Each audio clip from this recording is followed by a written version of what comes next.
I'm going to pull the axle so I can rebuild it. I'm going to take this axle out with the leaf spring still attached, since I have to replace the bushings in them anyways. This has the bonus I don't have to replace the U-bolts. It's going to be a little annoying working around the leaf springs, but that's what I'm going to do.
And it's just that easy.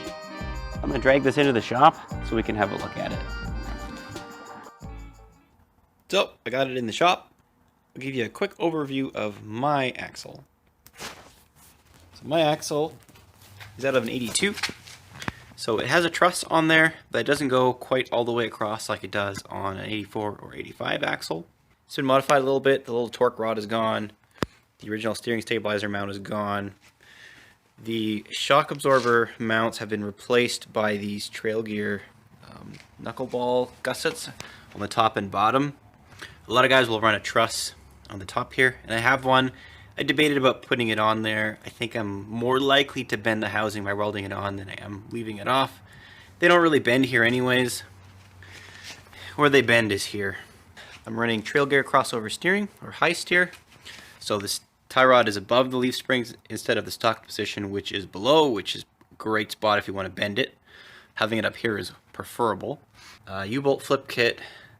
The normal U-bolts are upside down. The nuts are usually down here, so this is a lot more ground clearance. These are Land Cruiser vented brake rotors instead of the solid stock rotors. I've got a 529 third member in here. This is a 4-cylinder type third. I've got Longfield super axles in here, 30 splines, and I've got the Longfield hub gears in here so that those don't get destroyed and wreck my expensive axle shafts. So aside from the rebuild, there's a few other modifications I want to do. One of them, of course, is going to be to replace this with the E-locker. I want to run a extended differential breather similar to my rear axle. I'm not sure if I'll get around to it or not, but I want to swap these hubs out. These are the standard solid axle hubs. If you get hubs off of a 86 to 95 IFS truck, the wheel bearings and everything are the same.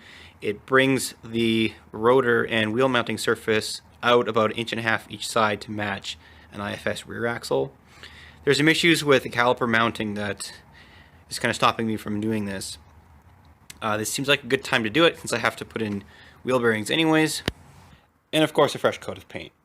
So let's start taking this apart.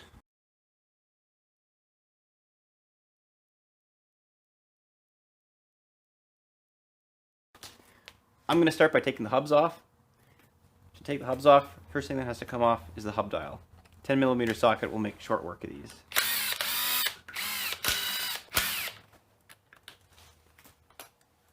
Make sure it's in the free position, and that just pops out like that. Next, there's a little snap ring that holds the burr field in. Then using a small pair of snap ring pliers, take the snap ring out.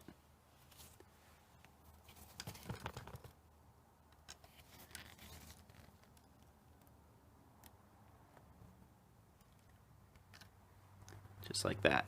Easy. Then, once that's out, these nuts have to come off. These are a 12 millimeter.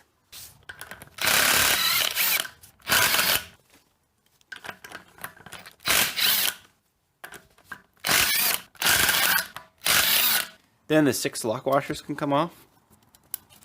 And then for the part that makes this both a great and terrible design, these cone washers. These are a real bugger to get out, but they do a fantastic job of making sure that these studs don't shear off. So the way these work is they're tapered, and instead of these studs being loaded in shear, they're loaded partially in tension, which makes you a lot less likely to shear these off under torque, because all the truck's power goes between these 6 little studs. There's a few ways you can get these out. Most of them involve a hammer. You can sometimes get these studs to come out when you pull the nuts out. You could double nut these to get them out. Use something soft, like you don't hammer on these with steel. I'm going to use a piece of aluminum. Don't use something hard for this. Brass would be better. Aluminum might be too soft. But I'm going to tap on the end of this stud and hopefully the cone washer pops out.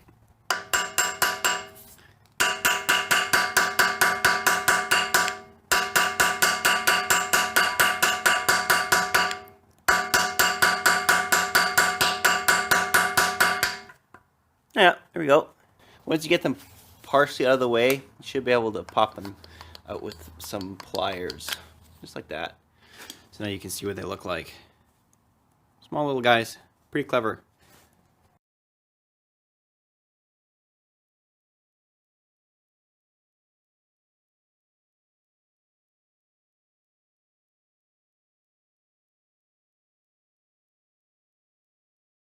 You can also use a hammer and smack the side of the hub here to pop the cone washers off.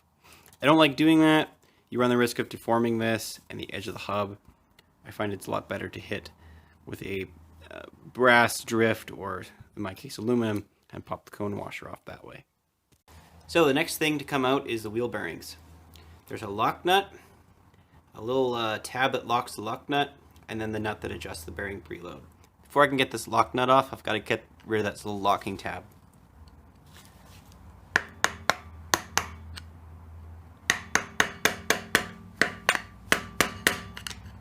Then, using my socket, which in my case is a 2 1/8,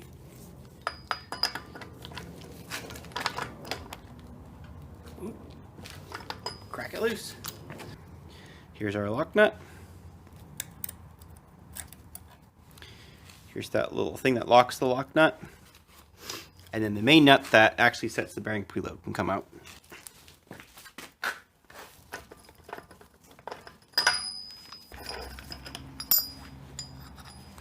There's our main bearing nut. So then the last thing left is to take the hub out.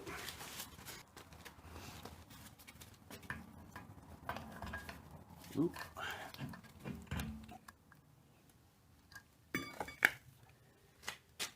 Now that the hubs are off, the spindle can come off next. I'm going to get a little brush on these bolts first. Alright, these are 14 millimeters. See if we can bust these off. Yep. Nice. So now that this is off, this little dust shield can come off. Looks like that's going to come off in one piece. Oh, there we go.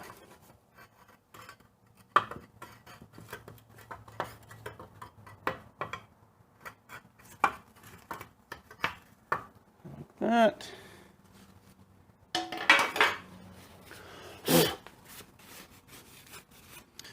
Ooh.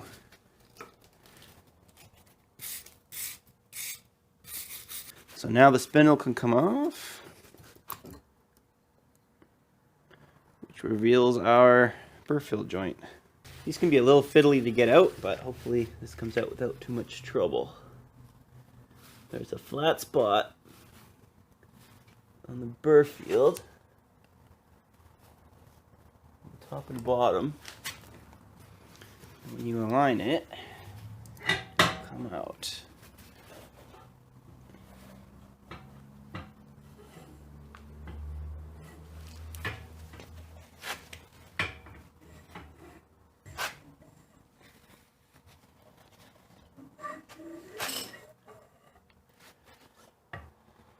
Nice. There you go. That's one long field super axle. Where am I gonna put this?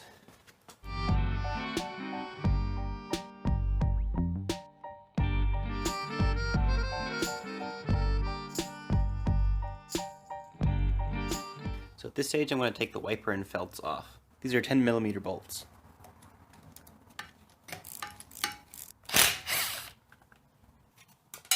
Once the bolts are out, there's some metal, sort of two pieces of metal. Come off. That, one on the top, and one on the bottom. That. Then you get your felt. And then there's a rubber wiper as well. This won't come off until the knuckle is off. Before I take the knuckle off, I'm going to take the tie rod off. This is just 19mm. I already pulled the cotter pin out.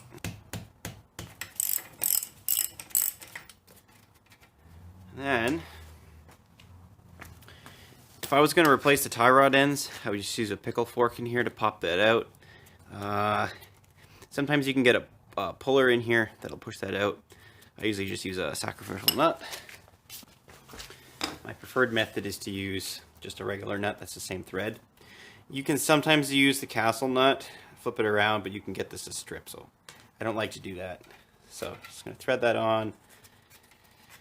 Make sure you have one that isn't too tight, because once you hammer this out, it'll just spin forever.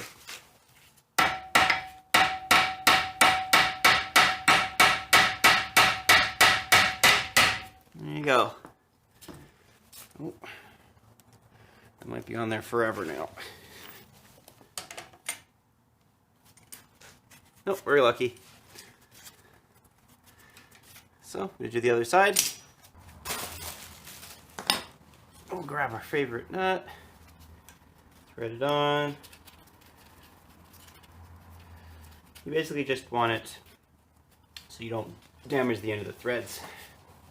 And hammer on it pretty hard.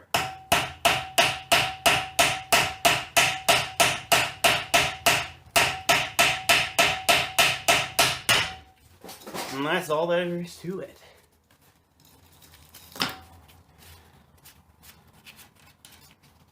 After that, it should just pop right out. Next is going to be to take our steering arms off. These also have cone washers, which makes them very interesting to get apart. Before I take these off, I want to measure the preload on the knuckle bearings. This is why I think I have death wobble, because I've lost this preload. So you just need a regular fishing scale, and you pop it in the tie rod hole, and carefully pull until the knuckle starts to move.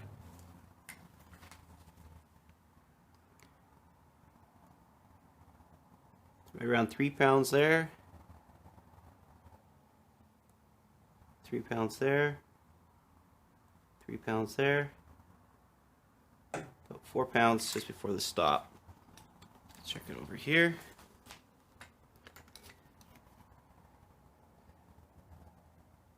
£3, 4 pounds,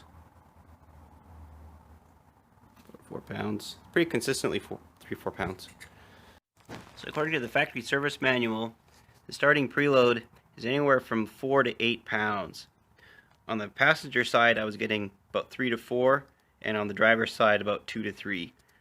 So that's a pretty good case that might be my problem.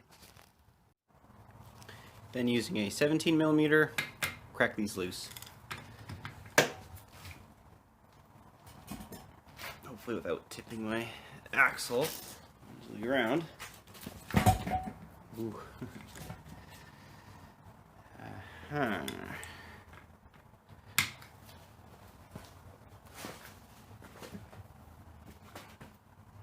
Oh, come on. That's 1, 2, 3, and 4. While I'm at it, I'm going to crack the 4 on the bottom as well.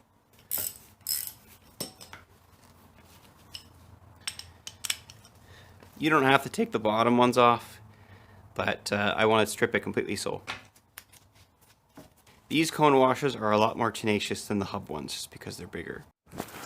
Sometimes you get lucky, the whole stud comes out with the cone washer. Only one out of the 8 came out like that. So same trick as the other ones. Get something somewhat soft and tap the end of the studs. I'm going to soak these with some penetrating oil just to make my life a little easier. Throw soap a bit.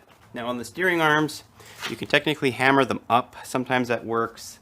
I don't really like doing that, but depends how frustrated you get, I guess.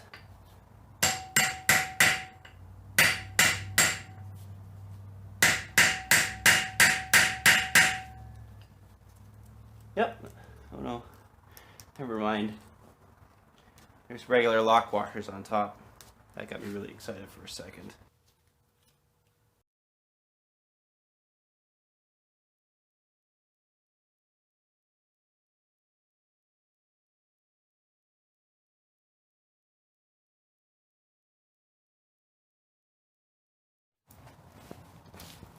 So at this point, they're all loose. It's all wobbly.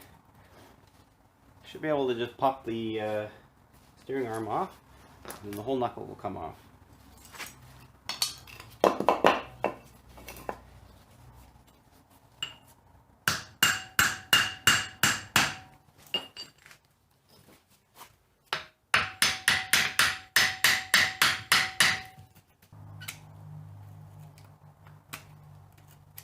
Cone washers will really try your patience though. When I take this out, it's all going to come down. So, I'm just going to hold that up. Take that off. So that little pin holds the bearing. It'll kind of hover here for a bit. But if I lift this up, tilt it forward, pops out. So, this little bearing, the other 3 just like it, are responsible for steering axis. So once you get the knuckle off, you can take this metal sort of, I guess, I don't know, felt retainer ring off. This rubber thing can come off. And last but not least, the actual felt. That can come off too. So basically this just needs to be degreased, the inner axle seal pulled, and this is ready to go back together. Anyway, rinse and repeat on the other side, and we're almost done. You're going to have to keep track of these shims, top and bottom, left to right. I got to re-shim this anyway, so I'm not really going to care, but unless you want to do all that work, just keep track of them. Let's talk inner axle seals for a minute. I've got Marlin Eco Seals in here. I was debating about replacing them or not. I may as well replace them because I'm in here. But they are a real bugger to get out. I'll show you why. This is the seal out of the driver's side. This part of the seal sits up against this little ledge, which means you can't get anything behind there to hook and pull the seal out. I tried like everything. Eventually what ended up working was this. So the trick I found is I got one of these and I put it on the outside kind of there. And then with a hammer, hammer it in. So you can see it popped up. And basically I did this all the way around.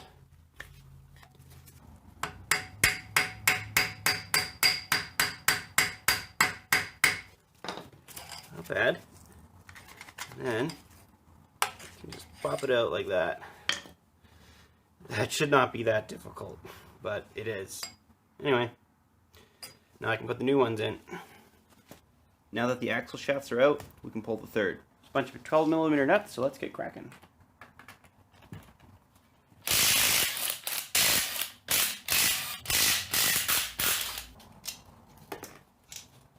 Alright, the only thing left holding this in is our TV.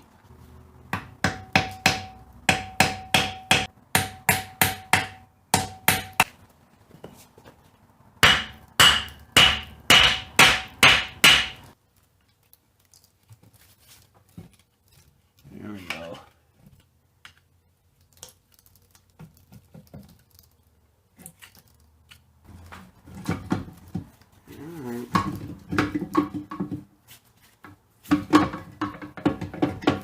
forgot how tight this one was.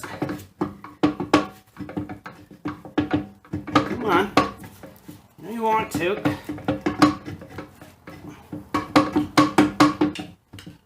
How did this come out? Okay, interesting. Not sure why this is being so problematic. Should just pop out.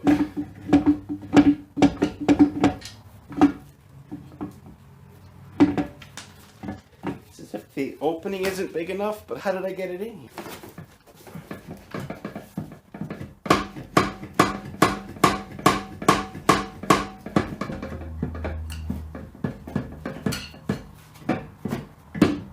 Oh, there we go. Boom! Okay, that was interesting. That's not how you're supposed to do that. As part of the e-locker installation, this cutout needs to be changed. So this is completely round and the bolt pattern is consistent all the way around. I have to change this to look like this. So I'm going to have to drill for 4 new studs and a little bit of clearance here for the e-locker fork. Before I throw these in my parts washer, I'm going to scrape out a bunch of the grease because there's lots of grease on these. I don't want to clog up my parts washer.